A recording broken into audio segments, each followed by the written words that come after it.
Bonjour à tous. Mon invité cette semaine est un rabbin très connu. Toujours en mouvement, il voyage beaucoup, on le voit partout. Partout où c'est nécessaire. Du nord au sud, de la France, mais aussi en Europe. Et bien sûr à travers le monde. C'est peut-être pour cela qu'on a du mal à le situer parmi les strates de la communauté consistoriale. Je dirais que sa formation est éclectique et que de ce fait son parcours est atypique. Il a étudié dans des écoles talmudiques en France et en Angleterre et bénéficié de l'enseignement rabbinique au séminaire israélite de France. Mais c'est l'armée, avec les grands problèmes de la défense qui semblent l'attirer puisqu'il a suivi 2 cursus. À l'Institut des hautes études de la défense nationale tout d'abord et au Centre des hautes études de l'armement. Et pour parfaire sa formation, c'est au CHED, acronyme de cycle des hautes études pour le développement économique, qu'il s'initiera à maîtriser les processus de décision des politiques publiques. Pour terminer cette présentation succincte, je dirais qu'à côtoyer les grands de ce monde, il possède un des plus beaux carnets d'adresses de la communauté et qu'il a été nommé, je ne sais pas s'il y a une corrélation, conseiller spécial du grand rabbin de France, Chaim Corsia. C'est donc un privilège de recevoir dans le cadre de cette émission Moshe Levin, rabbin de la synagogue du Raincy. Moshe Levin, bonjour.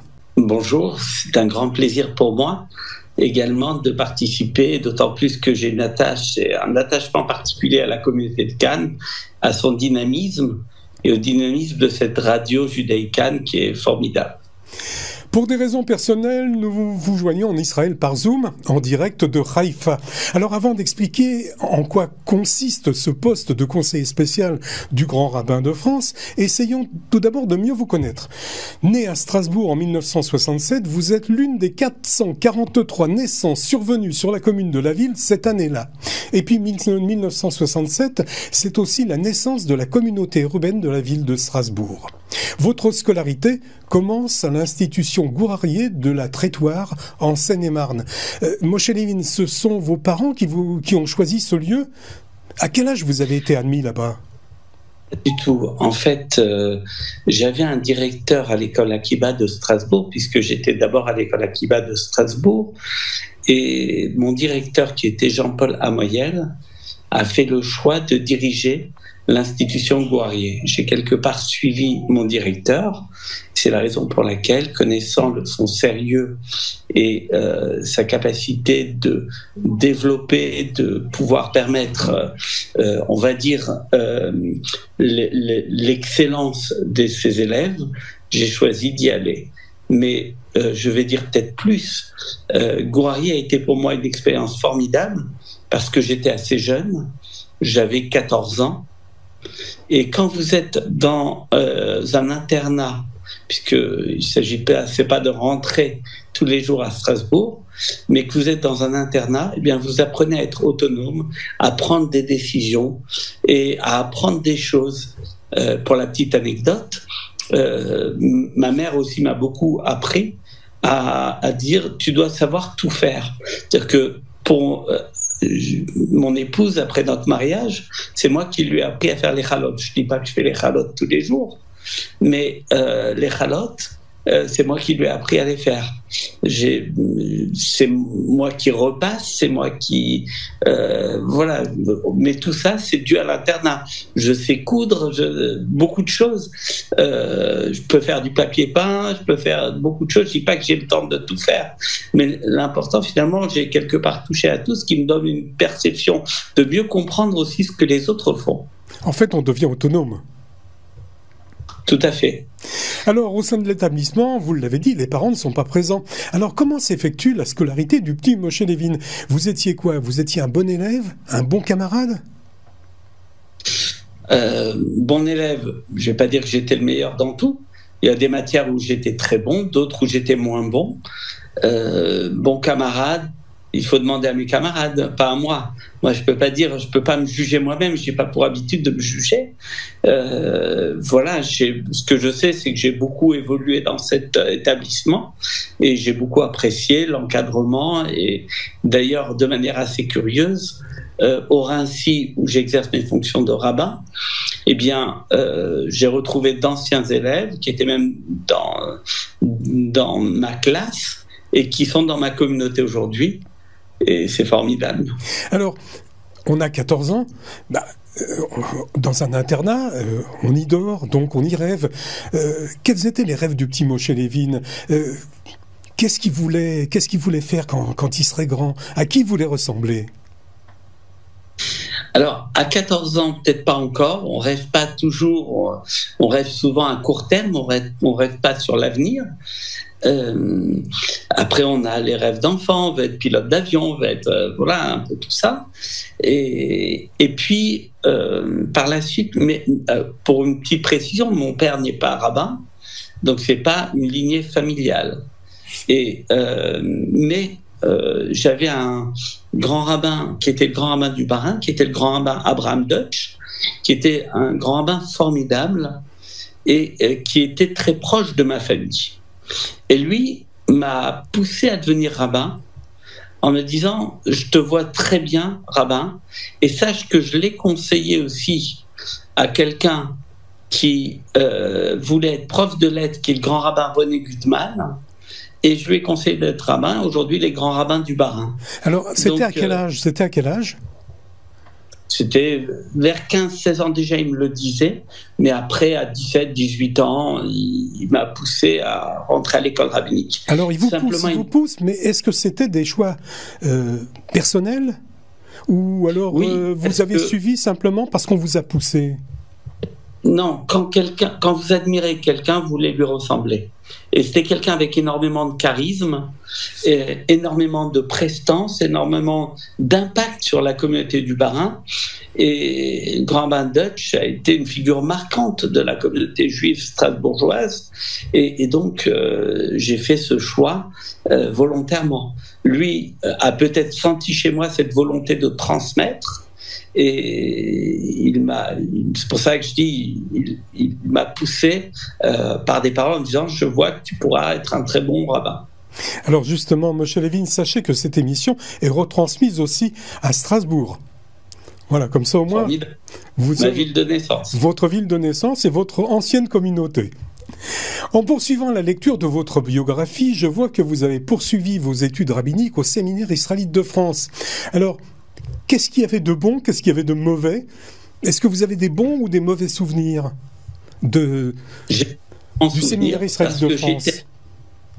J'ai d'excellents souvenirs. J'étais à un temps où il y avait un directeur qui était très marquant, qui était mon directeur, qui était le grand rabbin Emmanuel Chouchna, qui était quelqu'un d'exceptionnel, qui vivait avec nous au quotidien. C'est-à-dire qu'il habitait sur place. On pouvait aller à n'importe quelle heure frapper à sa porte. On avait un problème, il était un petit peu le parent de chacun des élèves et on pouvait le déranger n'importe quand. Il avait cette grande proximité. Le matin après la tfila, après la prière, eh bien, il prenait le petit déjeuner avec tous les élèves. Il y avait cette présence forte qui nous guidait. Chaque fois, il nous demandait qu'est-ce que tu as à m'apprendre aujourd'hui? Il avait ces phrases et il était quelqu'un aussi d'exceptionnel parce que il maîtrisait tout. Il était sofer, il était moël, il était voilà, il avait des capacités incroyables. Il appréciait tous les petits gadgets, donc dans une modernité, et une connaissance exceptionnelle, avec un altruisme bien sûr exceptionnel. Et donc j'ai eu cette grande chance. D'ailleurs, ce bonheur d'avoir aussi eu, j'étais, je pense, le dernier élève à l'avoir vu vivant. J'étais en Israël pour 2 jours, et chaque fois que j'allais en Israël, j'allais lui rendre visite. Et je veux lui rendre visite, on me dit qu'il est à l'hôpital. Je vais à l'hôpital le voir à 7h avant de repartir à l'avion. Et malheureusement, en rentrant en France, j'apprenais son décès dès que je suis arrivé en France, le jour après, quoi. Donc mais c'est quelqu'un qui m'a énormément marqué, comme il a marqué, je pense, chacun des élèves avec lesquels il a été le directeur. Donc j'ai eu cette chance. Beaucoup aujourd'hui le regrettent. Et voilà, c'est formidable d'avoir quelqu'un d'aussi... on pouvait lui demander conseil, donner toujours les bons conseils.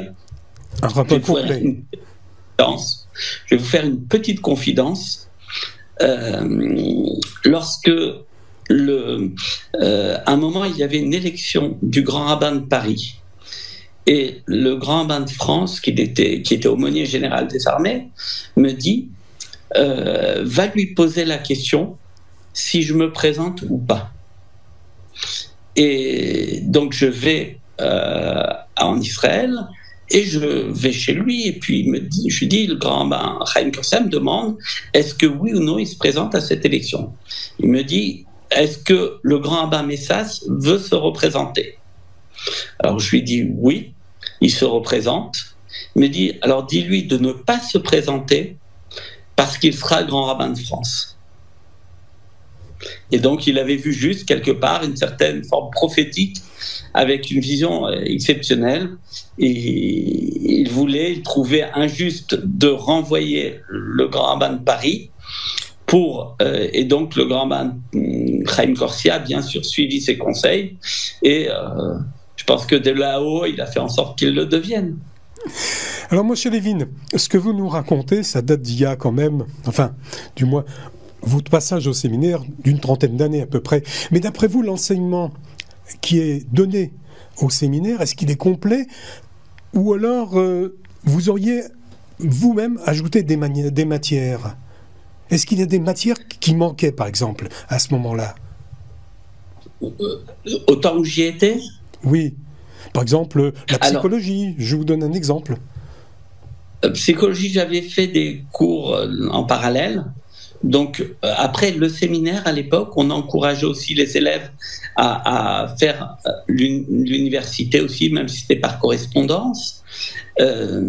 Après, chacun pouvait compléter ce qu'il y avait au séminaire. Ce qui est sûr, c'est que il y a beaucoup d'enseignements au temps où j'y étais. Peut-être un enseignement. Alors là aussi, j'étais un des premiers à demander, avant d'aller en province, puisque ma première communauté a été Besançon, avant d'aller en province, où le rabbin quelque part doit tout faire, j'avais demandé à faire des stages, j'étais quasiment le premier à le faire, dans tous les services du consistoire. Pourquoi? Parce que les questions de mariage, enquête de mariage, tout ça, c'est le rabbin qui fait. Les questions de divorce, il n'y a pas un service de divorce à Paris. Il y a des services pour chaque chose. Le Talmud Torah, il n'y a pas un service de Talmud et Torah. C'est le rabbin qui s'occupe, qui est automatiquement directeur du Talmud Torah.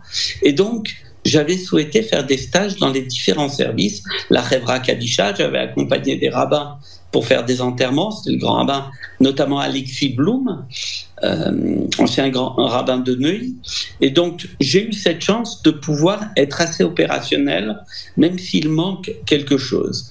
Toujours, peut-être une meilleure connaissance des autres religions aurait été nécessaire.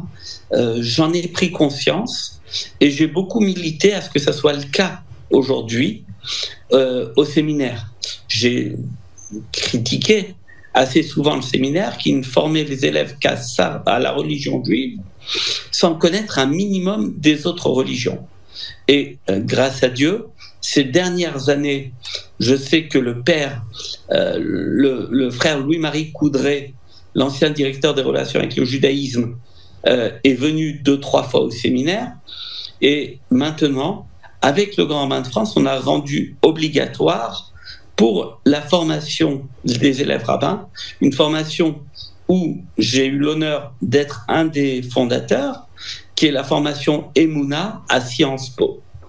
Et cette formation, qui permet de mieux connaître des prêtres, des rabbins, des imams, puis c'est une quarantaine de religieux, différentes religions, et quelques laïcs qui travaillent en relation avec les religions, qui la font chaque année.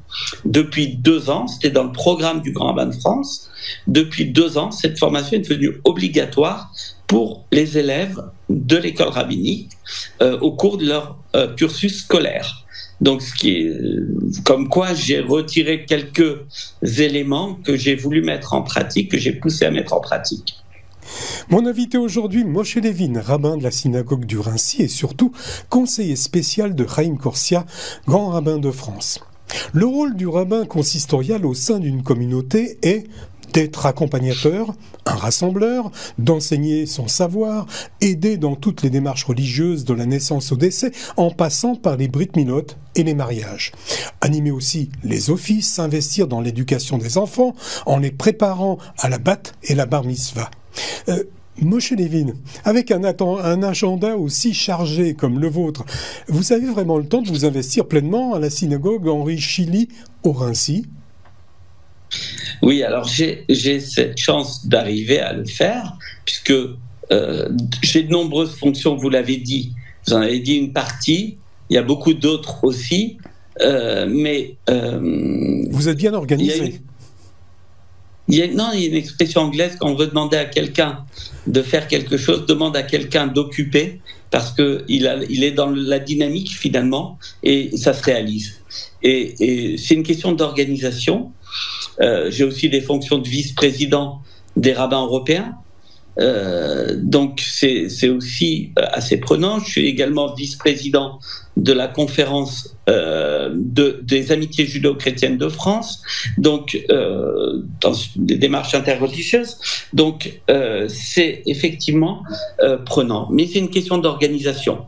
Les Shabbatot, je suis toujours dans la communauté. En semaine, je suis quasiment tout le temps aux offices, les cours sont organisés. Bar mitzvah, je les priorise. On n'inscrit pas un enfant 3 jours avant la bar mitzvah, donc je priorise dans mes déplacements, dans mes activités. Et donc, j'ai ce plaisir d'avoir aussi cette chance. Et je pense qu'on est meilleur rabbin quand on a une vision locale, nationale et européenne. Finalement, on a un horizon plus large. Quand on voit, vous savez, quand on conduit en voiture, on nous dit toujours « regardez loin et la voiture ira vers là ». Donc, regardez vers l'horizon et vous serez porté aussi par cela. Même si la Torah nous sert de base et est lue et relue chaque année, le rôle du rabbin au XXIe siècle doit-il ou a-t-il évolué? Doit-il intégrer les nouvelles situations engendrées par les découvertes scientifiques, économiques, militaires, sociologiques, psychologiques aux valeurs du judaïsme? C'est une question que je vous pose. Moshe Levin. Oui, je pense que oui, le judaïsme s'est toujours adapté et il y a toujours eu une réalité avec le quotidien, avec la modernité. Vous savez, un des symboles des animaux cachers, c'est les animaux qui ruminent, sont propres à être cachers, et qui ont les sabots fendus. Ruminer, c'est quoi? C'est reprendre une nourriture qui a déjà été absorbée. C'est une pensée, on va dire, très nostalgique d'un passé quelquefois révolu. On reprend, on dit avant c'était beaucoup mieux, etc. Et puis, les sabots, c'est la marche, c'est avancer. Dans le judaïsme, on demande de prendre en compte le passé, mais on demande aussi de regarder l'avenir. Donc il n'y a pas un refus de modernité, il y a la prise en compte du passé dans la modernité. Ce que nous faisons quand on prend un texte, on veut connaître une halakha, on prend les sources et les décisionnaires contemporains sont eux qui vont décider. Ça veut dire qu'il faut connaître la réalité et puis certaines choses n'étaient pas connues et permettent à travers la science de mieux comprendre. Aujourd'hui, on en avait parlé au formidable Yom HaTorah qui a été organisé par le consulat régional de Côte d'Azur avec Franck, auquel vous avez participé de manière formidable. Et lorsque on a aujourd'hui des questions d'abattage avec le grand rabbin Fison, qui est de l'Académie vétérinaire, bien il a le côté scientifique aussi qu'il peut apporter en comparant et en voyant les textes à la lumière de la science. Beaucoup de rabbins étaient mathématiciens, étaient scientifiques, astrologues. Comment comprendre le cycle solaire lunaire pour le calendrier si on ne connaît pas un minimum d'astrologie? Donc oui, il faut prendre en compte tout ce qui existe et connaître, et c'est la raison pour laquelle je pense qu'un rabbin doit avoir aussi une formation continue. Et c'est pour cela que j'ai fait ces formations continues. Vous parliez tout à l'heure du cycle des hautes études de développement économique, parce que je pense qu'il est bon de s'asseoir sur les bancs d'école, entre guillemets, et de faire des formations et de ne pas se suffire de ce que l'on a appris au séminaire rabbinique. Ça serait comme si un enfant va se suffire de l'apprentissage de la Torah lorsqu'il a fait sa bar mitzvah.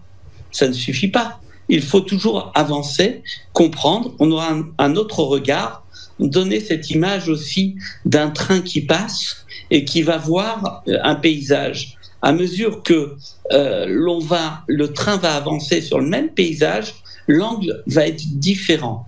Et donc, c'est important de voir à travers un nouvel angle, à travers une plus grande maturité, les mêmes textes qu'on a peut-être déjà étudiés. Vous avez suivi donc en tant qu'auditeur une formation à l'Institut des hautes études de défense nationale, j'en parlais tout à l'heure dans mon prologue, et au Centre d'études de l'armement. Moshe Levin, vous avez suivi en tant qu'auditeur une formation à l'Institut des hautes études de défense nationale, j'en parlais tout à l'heure dans mon prologue, et au Centre des hautes études de l'armement.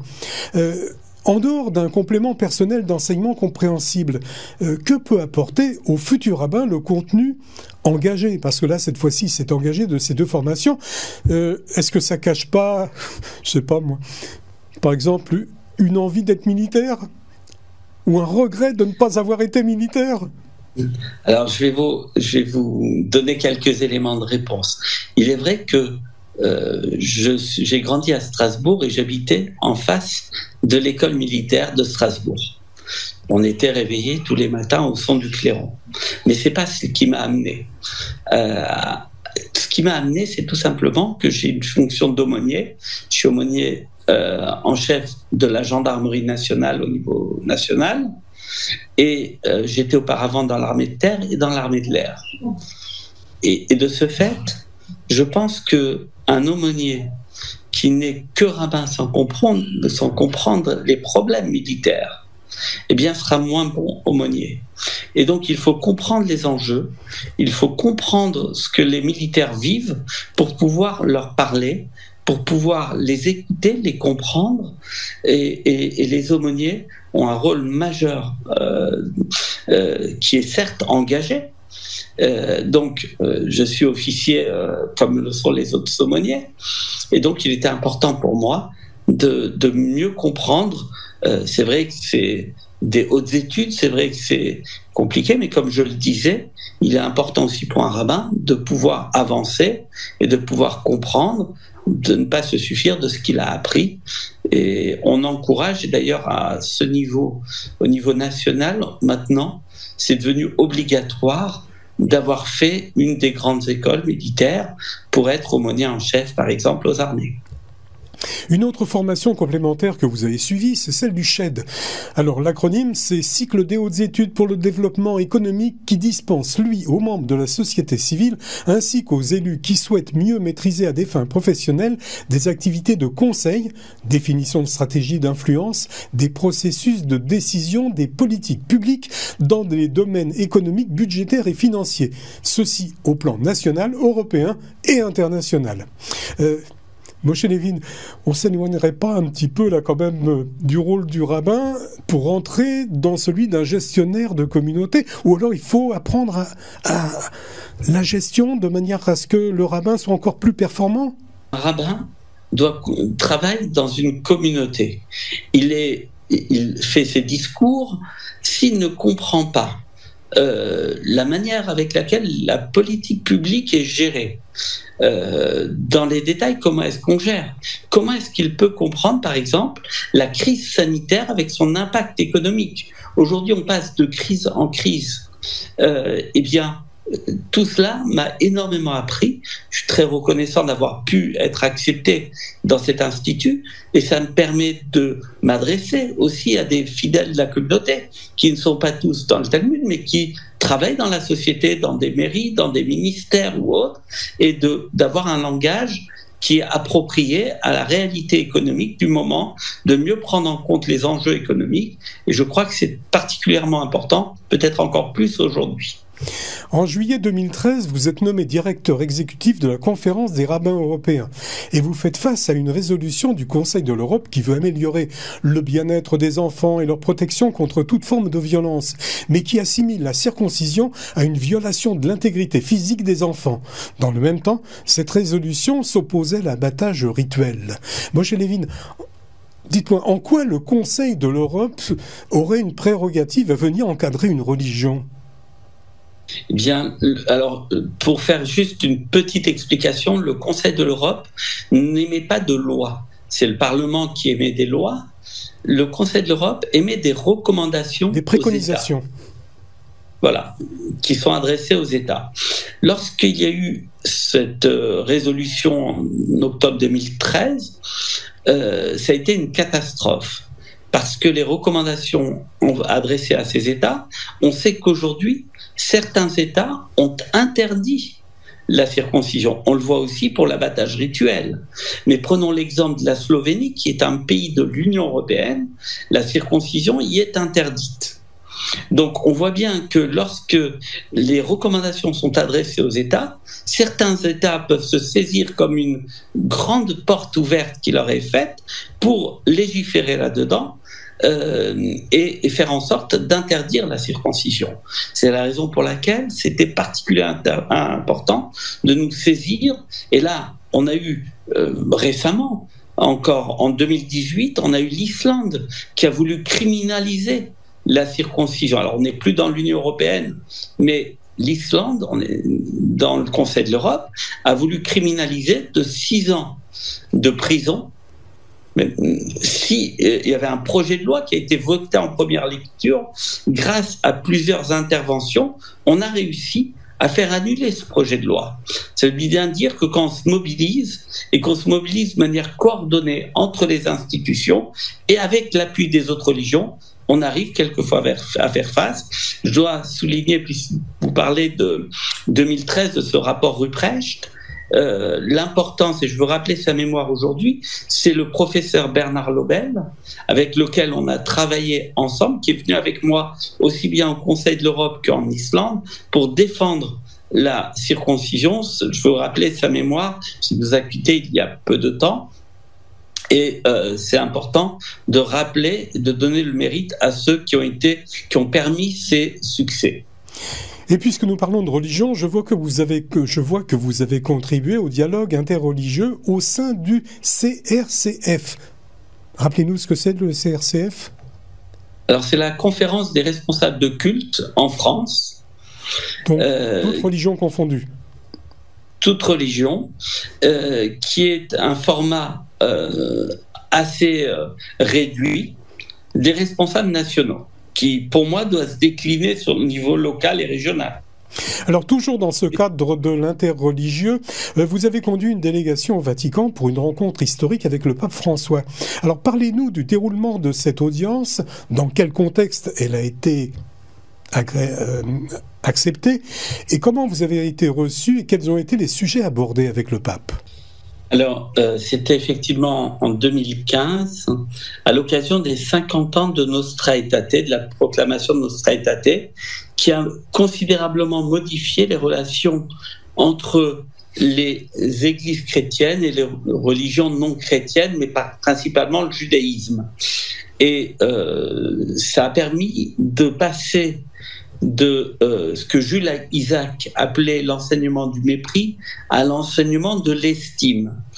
Et ce qui a créé vraiment des relations assez impressionnantes si on regarde ces 50 dernières années. J'estimais avec le grand rabbin Pinchas Goldschmidt, le président de la conférence des rabbins européens, ancien grand rabbin de Moscou, qu'il était nécessaire après 50 ans, de pouvoir répondre, de pouvoir rencontrer le pape.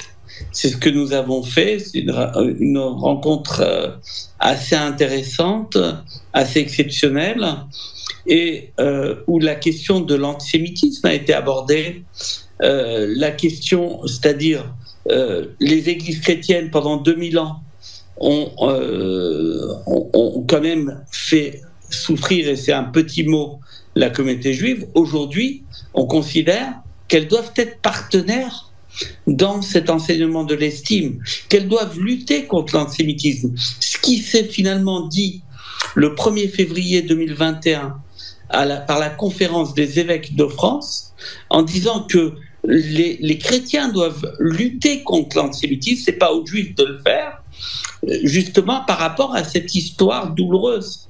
Eh bien, c'est pas aux juifs à aller lutter contre l'antisémitisme, c'est aux non-juifs à lutter. Et c'est ce qu'on a voulu aussi faire comprendre au pape à un temps. Il faut se rappeler que 2015 a été une année assez terrible entre les attentats de Charlie Hebdo, avec d'autres attentats, que ce soit à Copenhague en février, que ce soit en Tunisie. Et donc il était important aussi que les religions défendent les valeurs, mais aussi le dialogue entre les religions pour pouvoir combattre les extrémismes. Et là aussi, on avait souhaité que le pape soit pour les chrétiens, d'une part, celui qui arrive à promouvoir encore plus ce dialogue et la lutte contre l'antisémitisme et le dialogue entre les religions. Dimanche, nous serons à 2 semaines de l'allumage de la première bougie de Hanouka, commémorant le miracle de la lumière qui est revenu dans le second temple de Jérusalem. Et puis, je le disais dans ma présentation, Moshe Levin, vous voyagez beaucoup, toujours en mouvement. On vous voit partout où c'est nécessaire, ai-je dit. Alors justement, puisque vous avez participé à un allumage, je dirais étonnant, dites-nous comment on allume les bougies de Hanouka au Palais Royal du Bahreïn. Alors, je vais faire une petite correction. Effectivement, c'était bien avant les accords d'Abraham. En 2015, en décembre 2015, j'étais invité pour une question de dialogue aussi, par le roi du Bahreïn, à participer à une rencontre avec lui. Il ne savait pas que c'était Hanouka. Donc c'est quelque chose qui s'est décidé à la dernière minute. Et à un moment, on m'a proposé effectivement d'allumer au palais. Mais ce n'est pas ce que j'ai choisi. J'ai souhaité qu'on ouvre spécialement la synagogue du Bahreïn, il n'y a jamais eu d'allumage de Hanouka depuis 1948, date de la création de l'État d'Israël, et on sait que la communauté du Bahreïn avait fui après un certain nombre d'actions violentes contre elle, en grande majorité a fui après 1948. Et j'avais souhaité qu'on ouvre cette synagogue, et très naturellement, beaucoup d'autorités religieuses m'ont accompagné et sont venus, et qu'on réunisse la communauté juive, qui est petite, la communauté juive. Il y avait 36 juifs au Bahreïn, dont Houda Nounou, qui était l'ancienne ambassadrice du Bahreïn à Washington, qui est juive, Nancy Kedouri, qui est du Parlement, qui est juive, et donc ces personnes sont venues avec moi et on a ouvert la synagogue du Bahreïn, qui aujourd'hui, j'y suis allé il y a quelques mois, a un Sefer Torah, ce qui n'était pas le cas avant, Sefer Torah offert par Jared Kushner au roi, qui l'a fait entreposer dans la synagogue. Donc c'était très émouvant, parce que quand vous faites ouvrir une synagogue, vous allumez les bougies de Hanouka. Ce que j'avais dit à un grand dîner qui avait été fait, où j'étais le guest speaker, j'avais dit Hanouka, c'est un peu de lumière qui éclaire et qui font disparaître les ténèbres. J'avais dit que c'est probablement ce qui se passe aujourd'hui au Bahreïn. Lorsqu'on allume ces bougies de Hanouka, on repousse ces ténèbres et finalement la lumière s'est portée, puisqu'après on a eu les accords d'Abraham, et aujourd'hui tout le monde trouve normal d'y aller. Moshe Levin, je m'aperçois au fil de notre entretien que votre rôle de rabbin est beaucoup plus complexe que je ne le pensais au départ, et qu'il ne cesse d'évoluer. De directeur de campagne, on vous présente maintenant comme conseiller spécial du grand rabbin de France, Raïm Korchia, son conseiller même le plus proche, celui qui travaille dans l'ombre. Est-ce que vous êtes son éminence grise ? Et question aussi subsidiaire, mais comment peut-on définir un poste de conseiller spécial ? Qu'est-ce qui fait le conseiller spécial du grand rabbin de France ? Alors, une petite précision, j'ai travaillé aussi avec l'ancien grand rabbin de France, le grand rabbin Gilles Bernheim, duquel j'étais porte-parole et conseiller en communication. Donc, avec le grand rabbin de France, effectivement, j'ai dirigé sa première campagne et sa deuxième campagne. J'ajoute que si j'ai dirigé la campagne, je n'étais pas le seul, nous étions quelques-uns autour de lui. Je pense qu'il n'a pas besoin de moi comme son éminence grise, mais il a besoin d'un autre avis. On sait que dans le judaïsme, on étudie toujours par deux, parce que seul, on n'a jamais raison. Et donc, j'apporte quelques éléments, modestement, que je peux donner par rapport aux réalités européennes, par rapport aux questions de société et à ce qui est nécessaire. Voilà, j'ai été récemment, ça date du 12 novembre, ça n'a pas été dit parce que vous ne pouvez pas le savoir, j'ai été nommé par arrêté de la Première ministre à la Commission nationale consultative des droits de l'homme. C'est tout nouveau. Là aussi, on est en train de travailler sur le rapport de la lutte contre le racisme, l'antisémitisme, et qui est un rapport complexe avec des auditions. Et là aussi, c'est des choses où on doit apporter, transmettre ce que le judaïsme apporte à la société dans ces questions-là. Questions de handicap, questions de droits de l'homme. Je pense qu'on a notre parole, on fait partie des religions et qu'il faut s'exprimer lorsqu'on le peut pour apporter nos 5783 ans de sagesse depuis que le monde a été créé, depuis qu'Adam a été créé. C'est aussi notre part qui rejoint la parole prophétique qui dit que le judaïsme doit être aussi hors la Goïm, une lumière pour les nations. On essaie d'apporter ce que l'on peut comme lumière aux nations aussi. Chaim Corsia, le grand rabbin de France, a été élu pour un second mandat de 7 ans le 6 juin 2021. Avec une vie d'études, de rencontres, de charges, de délégations, mais surtout aussi pleine d'enseignements, quel est l'avenir de Moshe Levin pour 2028 ? Alors, je vais vous dire, je ne rêve de rien en me rasant. Je dis simplement qu'il faut faire ce qui arrive en fonction de la période et ce que, jamais je pensais que j'aurais ces fonctions. Je les assume avec plaisir et avec bonheur. J'ai un ami qui est président de la communauté de Besançon, qui s'appelle Alain Zilberstein, qui est grand créateur horloger, un des grands créateurs, et qui avait mis comme thème de son enseigne, c'était le véritable bonheur et d'avoir sa passion pour métier. Et je crois qu'en est rabbin, c'est ce que l'on fait. Sinon, il faut s'engager dans autre chose. On peut faire d'autres choses. On peut faire du business, on peut faire d'autres choses. Mais le véritable bonheur, c'est d'avoir sa passion pour métier. Et je crois que c'est un petit peu ce que je fais. Personne ne sait de quoi sera fait le lendemain. Aujourd'hui, on a une remontée du Covid.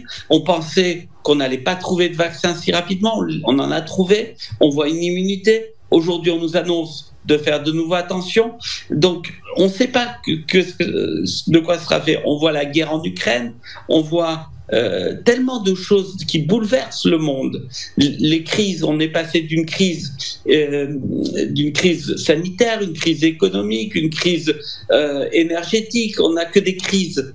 Donc, je crois que ce qu'il faut, c'est travailler, et de sorte que lorsqu'on se regarde dans un miroir le soir, on dit on a fait quelque chose. C'est ce que j'essaie de m'employer modestement, c'est de faire les choses dans différents domaines, et quand je suis sollicité, j'ai fait le maximum pour y répondre.